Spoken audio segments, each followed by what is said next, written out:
Chang Zheng 10 fires up to test its launch, entry, and landing burns. Vast finishes welding on Haven 1. The new Cygnus XL arrives at the ISS but is delayed by thruster issues. And ESA gets ready to test a strange-looking telescope. As always, we'll have all that and more coming up this week in Spaceflight.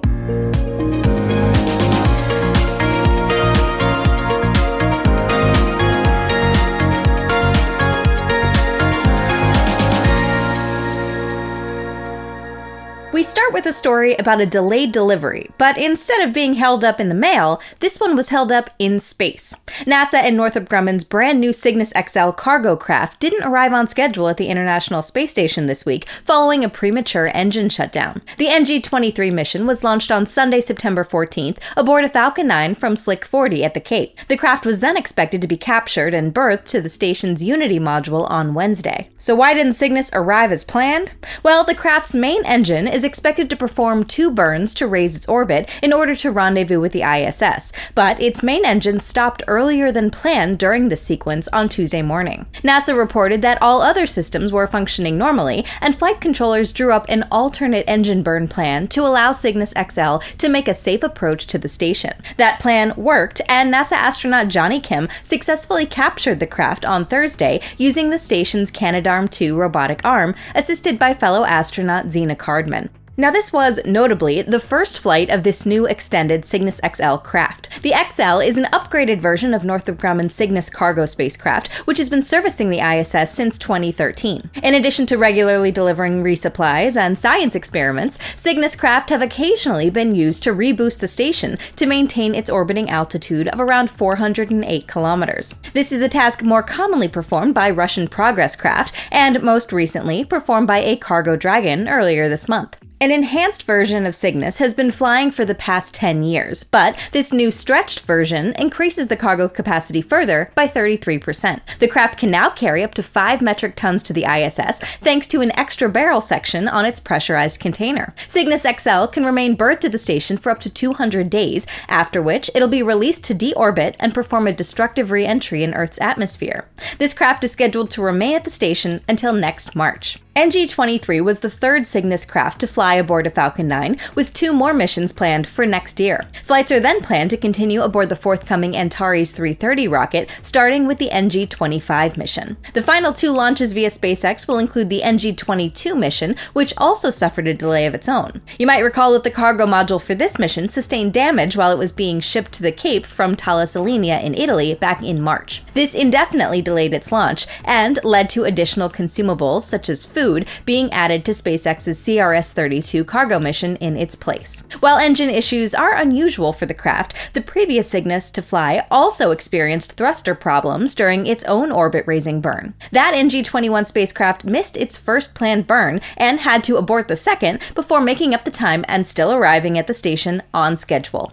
This week's engine issue caused Cygnus XL to drift in front of the space station, forcing it to perform what NASA referred to as a racetrack maneuver, looping up and around the station to move behind it and then catching up to it again. With the successful capture, the NASA teams have shown once again that they can adapt to unforeseen challenges, and the station crew can now look forward to unpacking a fresh delivery of supplies and science. Meanwhile, the Japanese Aerospace Exploration Agency, or JAXA, is preparing for the maiden launch of a new cargo vehicle of its own, currently scheduled to launch on October 21st. The HTV-X is a successor to the HTV cargo spacecraft, which has supplied the ISS throughout 9 missions between 2009 and 2020. Developed with Mitsubishi Heavy Industries, the new vehicle measures about 8 meters in length, almost the same as the Cygnus XL, but with a wider diameter. This new vehicle similarly increases its cargo capacity by roughly a third, with 5.8 tons of pressurized supplies, or up to 7.2 tons with unpressurized payloads. Unlike the original HTV, the new craft can also support late loading of cargo, as close as 24 hours before a launch,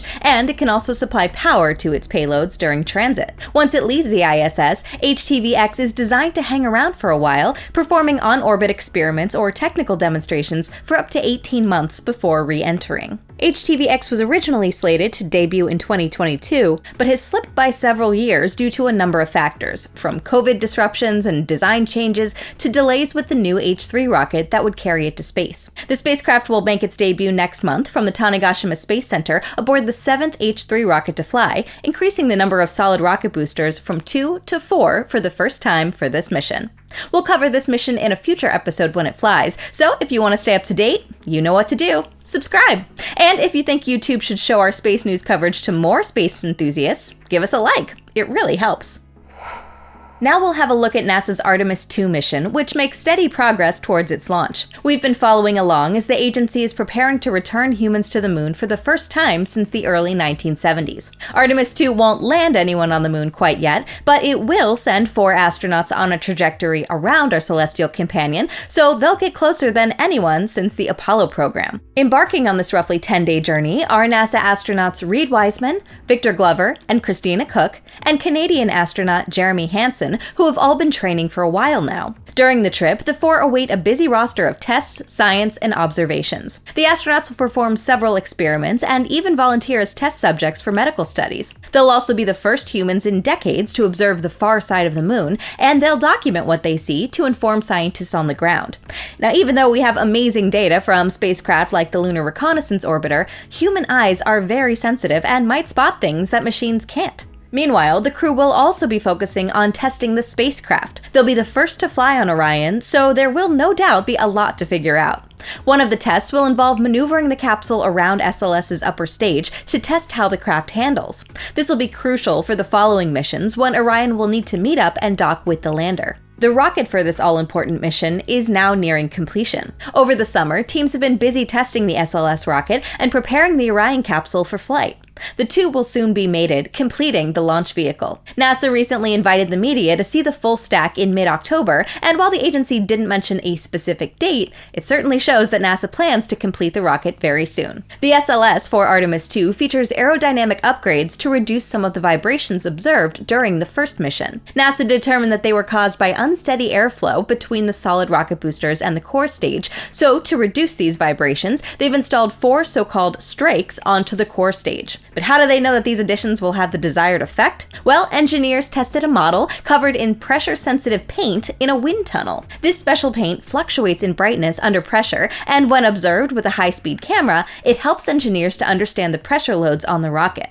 What's more, NASA also used a supercomputer to simulate the airflow around the rocket in high detail. The results are mesmerizing to watch and also confirmed that the added strakes indeed had the desired effects. Finally, NASA has also started installing the Artemis II secondary payloads. SLS will carry 4 CubeSats for some of the agency's international partners, and a recent picture showed engineers installing the South Korean K-RAD cube onto the Orion stage adapter. Argentina, Saudi Arabia, and Germany will provide the other 3 satellites. With everything progressing smoothly, NASA is aiming to launch the mission early next year. It's currently scheduled for no later than April 2026, but they're actually aiming for February. And that's really soon. We may actually see humans fly around the moon in less than half a year. How cool is that? Now, of course, Artemis II is only the beginning. The mission after, Artemis III, will actually attempt to land astronauts on the moon again. NASA recently tested communication systems that the astronauts will use on the lunar surface during Artemis III. To send back high-quality video, NASA wants to use everyday wireless technology, such as Wi-Fi and the same 4G and 5G connections that your phone uses. But you've probably also noticed that sometimes it's hard to get a good signal. So NASA has installed antennas on backpacks to test simulated moonwalks in the Nevada desert. Meanwhile, the Orion spacecraft for this mission is slowly coming together. And this week, its service module, provided by the European Space Agency, passed an important milestone. The European Service Module is an important part of the Orion capsule, providing the spacecraft with power, propulsion, and thermal management. In addition, it houses all of the water, oxygen, and nitrogen that the astronauts need. In short, it'll keep the astronauts comfortable during their trip. The service module for Artemis III arrived at the Kennedy Space Center last summer, where it was then joined with the so-called crew module adapter that will connect it to the Orion capsule. Since then, it's been thoroughly tested to ensure that all works properly. With that confirmed, this week, ESA handed the keys over to NASA. Soon, engineers will install the spacecraft's 4 solar arrays produced by Airbus in the Netherlands, after which it'll be ready for more tests and eventually integration with the crew capsule. During a recent press briefing, acting NASA Administrator Sean Duffy said that the mission will lift off about 1.5 years after Artemis II. But about 1.5 years after that, we're going to do Artemis III. We'd certainly love to see that, but a lot has to happen before this mission flies. A major one being that the lander is SpaceX's Starship, which still has a long way to go. Unless things speed up soon, Duffy's target may prove to be very ambitious. Looking even further ahead, we're also seeing progress on Artemis V. The Orion pressure vessel for this mission recently arrived at the Kennedy Space Center after manufacturer Lockheed Martin shipped it from its facility at NASA's Michoud Assembly Facility in New Orleans. It's a long way away from a completed capsule, but it's the main structure in which the astronauts will stay during launch and their subsequent journey. Now that it's arrived at Kennedy, teams can start installing all of the bits and bobs that make it a functioning vehicle. But if you've been following along with the political side of spaceflight, you might wonder, will it ever fly? Well, the big beautiful reconciliation bill that was passed this summer secured the program's future until Artemis V. So it appears to be safe for now. But the current administration has also made it clear that it really wants to cancel SLS past Artemis III. See, rather than the moon, they're much more focused on going to Mars. And they're not alone in that. Last week, we covered the discovery of some very interesting rocks that contained potential signs of ancient microbial life. And since that announcement, a few companies have also been quite keen to promote their Mars telecommunications orbiter plans, including Rocket Lab. This week, our own Ryan Caton sat down with CEO Peter Beck to find out why. It's an interesting story, so be sure to give it a watch. But after this episode's over, of course. Now we'll take a look at some other stories across space, starting with a popular topic lately, space stations. You might recall that last week, we reported that VAST has been testing various components for its Haven 1 station. Well, this week, the company announced that it's completed its final weld of the flight article's primary structure. Haven 1 is a single-module space station that will launch atop a Falcon 9 no earlier than May 1st of next year. The station will host up to 4 astronauts for short-duration stays lasting up to a month and will claim the milestone of becoming the world's first commercial space station, supporting research and some small-scale manufacturing experiments, while also offering the potential for astronaut training or private astronaut missions. The station is designed as a self-contained module and will act as a proof of concept ahead of the larger multi-modular Haven 2.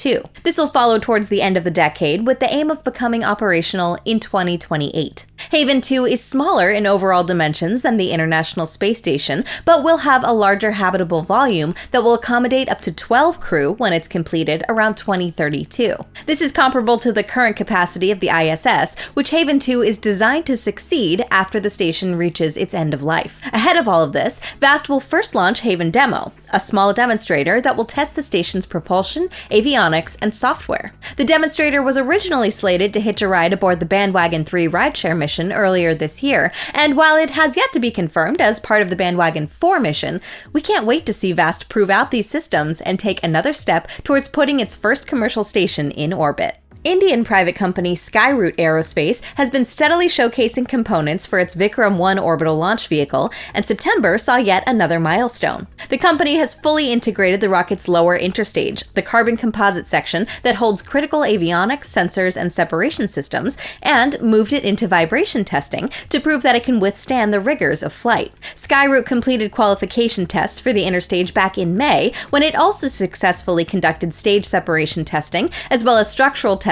of its Stage 1 solid motor. The Column 1200 is India's largest single-piece carbon composite motor casing and will power the rocket's first stage. The summer also saw successful static fires of the cryogenic engine for the second stage and the solid third stage Column 100 engine with an advanced flex nozzle for precise thrust vectoring. Vikram 1 is part of a growing private launch sector in India and offers a payload to low Earth orbit of just under 500 kilograms, which is similar to the Indian Space Agency's small satellite launch vehicle, which has launched 3 times to date. Agnikul Cosmos is also developing its 2-stage Agniban rocket, which will be powered by India's first 3D printed engines, burning liquid kerosene and oxygen. This progress shows steady momentum toward Vikram 1's maiden orbital launch.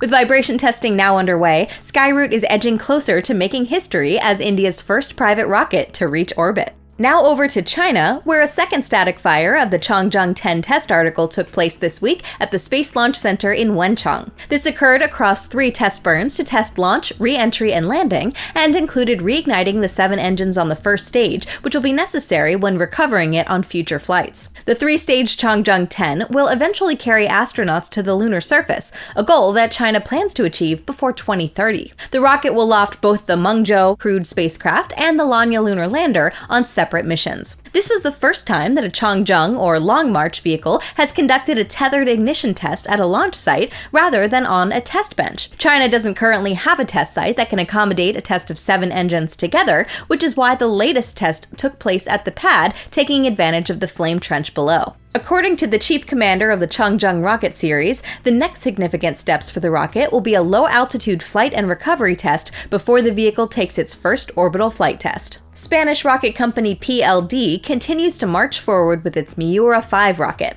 Now, if you've watched recent episodes, you'll know that the company's been working towards the first launch of its medium-lift rocket. Powered by kerosene and liquid oxygen, this rocket ultimately aims to be partially reusable, but for now, the company's focusing on reaching orbit first. This week, they shared a video showing a burst test of Miura 5's Stage 1 liquid oxygen tank. During the test, the tank was loaded with cryogenic oxygen to well beyond its rated pressure until it, bursts. Companies use tests like these to validate that their designs can hold up to extreme conditions. But wait, there's more. PLD also announced that it landed an ESA contract to develop guidance, navigation, and control software, or GNC. This will fund the development of the precise navigation software needed for launching, and perhaps more importantly, landing their reusable boosters. Just a few weeks ago, CEO Raul Torres confirmed on social media that they want to complete the first Miura 5 by December 15th. They'll then need to go into a test campaign with this rocket, and if that goes well, they'll get ready to launch from their site in Kourou. PLD completed the paperwork for establishing the launch pad at Europe Spaceport earlier this year, and just this week, they kicked off construction by laying the ceremonial first stone. The company is aiming for a first launch next year, so we'll likely get more updates soon as they continue to work towards that target. And now for some good news from NASA's TRACERS mission. The pair of satellites were launched on July 23rd on a mission to study how solar wind interacts with Earth's magnetic field and causes magnetic field lines to disconnect and reconnect. Fittingly, this mission is therefore called Tandem Reconnection and Cusp Electrodynamics Reconnaissance Satellites, or TRACERS for short. But shortly after that launch in July, a problem arose. NASA lost contact with one of the 2 satellites, not so creatively named Space Vehicle 1. Engineers suspected that the satellite was oriented in such a way that prevented its solar panels from generating enough power, and hoped that the situation would improve throughout August. Meanwhile, the agency would continue commissioning the other spacecraft, Space Vehicle 2. For a while, we didn't hear anything about the mission, but last week we got a very short update. Teams had, in fact, regained contact with Space Vehicle 1. They're now working to recover the spacecraft. If all goes well and no further issues arise, they will continue to commission the satellite so that it can join its sibling in studying our planet's magnetic field. Stoke Space is getting ready to test major components of its launch infrastructure. Just last week, we covered the company's testing of the reusable upper stage for its upcoming launcher called Nova, which they plan to launch from Space Launch Complex 14 at Cape Canaveral. We've seen Stoke make massive progress on this launch pad over the summer, pouring the concrete flame trench and raising the launch tower. This week, they also completed the installation of the flame diverter. This metal structure is meant to redirect the rocket's flames out of harm's way during liftoff. Presumably, the structure also connects to the pad's water deluge system, which will spray water all over the pad to not only help combat the heat, but also to absorb some of the acoustic energy from the roaring engines, which can actually be so intense that it damages the rocket and the surrounding infrastructure. Stoke plans to test out this system soon. Slick 14 is just one of the many areas at the Cape currently undergoing active development. If you're interested in seeing what else is going on, keep your eyes peeled for our next Space Coast update, which should be released on YouTube next week. The European Space Agency is getting ready to test a funky-looking spacecraft. The Plato telescope, short for Planetary Transits and Oscillations of Stars, will use its 26 cameras to search for exoplanets. It's specifically looking for Earth-like planets that orbit within the habitable zone of a sun-like star. To find these Earth clones, Plato will focus its 26 eyes on the same bit of sky for at least 2 years. A few months ago, the telescope's main parts were joined by manufacturer OHB. It left the clean room at the company's facility in Oberpfaffenhofen, near Munich in Germany, to be shipped, literally, to ESA's S-Tech test center in the Netherlands, where it arrived at the start of this month. Engineers will now mount the final part, a combined sun shield and solar array module, and once that's complete, the telescope will prepare for a series of tests. ESA plans to give the spacecraft a good shake while also subjecting it to intense acoustic vibrations to ensure that Plato can withstand its ride into space. Then they'll move it into Europe's largest vacuum chamber and subject it to an environment similar to space. Upon completion of this testing, Plato will be set to launch in December of next year atop an Ariane 6, which will loft it towards an orbit around the Sun-Earth Lagrange point 2, 1.5 million kilometers from home. This is the same location that the James Webb Space Telescope and Euclid are hanging out at, and from there, Plato's 26 cameras will have a great view of the cosmos. This is your weekly space traffic report provided by Next Spaceflight. This week saw the launch of 3 more Starlink missions aboard Falcon 9 vehicles from both coasts, in addition to the CRS-NG-23 cargo resupply mission for Northrop Grumman that we covered earlier. Booster B-1094 supported this mission on its 4th flight, landing successfully back on the concrete pad at Landing Zone 2. This was the booster's 3rd trip to the space station, having previously served on the Crew 11 and Axiom 4 missions. The week also saw the launch of test satellites aboard a Chang Zheng 2C in China, and the 35th suborbital flight of a New Shepard vehicle. This flight was uncrewed and hosted 40 scientific and research payloads, including 28 experiments from students taking part in NASA's TechRise Student Challenge. The flights also marked the 12th and final mission for the capsule, RSS H.G. Wells, which is now being retired.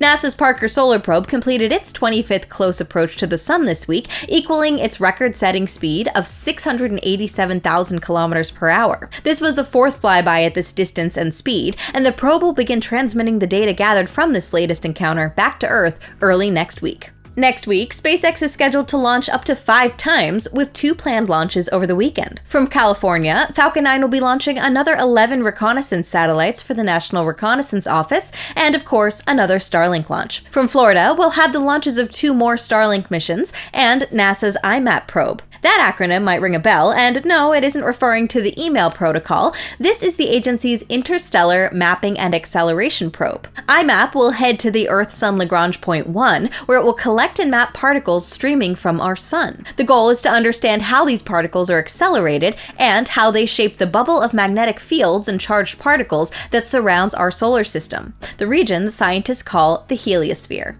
Elsewhere in China, a Zhelong 3 is expected to launch from the Haiyang Oriental Spaceport launch ship in Chinese coastal waters. Details of the payload are uncertain, but it could be more satellites for car maker Geely's future mobility constellation. And Atlas V is also due to deliver a 3rd batch of 27 satellites for Amazon's Project Kuiper constellation on September 25th. This will once again use the Atlas vehicle in one of its most powerful configurations, with 5 solid boosters and its 5-meter diameter fairing. Of course, the schedule is always subject to change, so keep an eye on our Next Spaceflight app and website for the latest updates. And that's your weekly update of spaceflight news. I'm Elysia Segal for NSF, and we'll see you all again next week to recap this week in spaceflight.